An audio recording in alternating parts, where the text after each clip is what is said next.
Okay, so I got a 2022 Toyota Corolla LE 1.8 liter. Hopefully this video helps you out because I couldn't find any video on YouTube.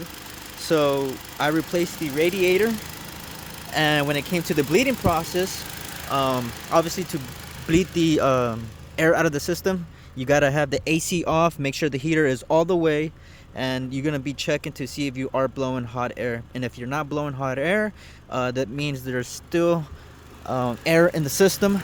So this one's weird.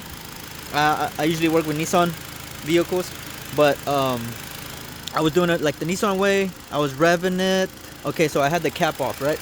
I had the cap off, and I made sure it was on the full.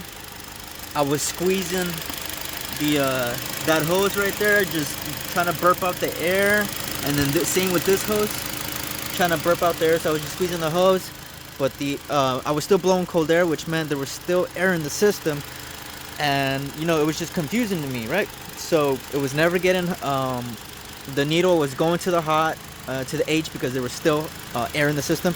So the last thing I did, and then hopefully this helps you out, so I put the cap. Okay, so I turned off the vehicle, I let it cool down, and I let it sit for a minute or so, and then I came to take off this hex.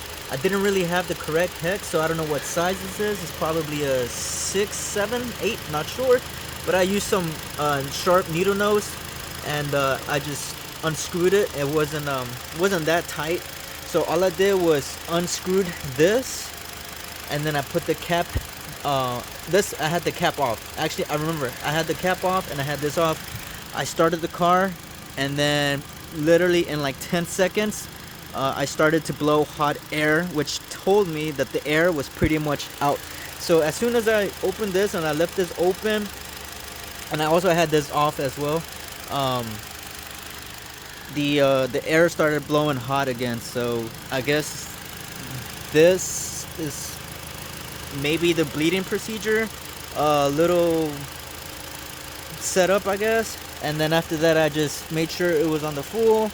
I closed. As soon as the air was blowing hot air, I went ahead and closed this, and then I closed this as well. And from there, the needle never went back up too high.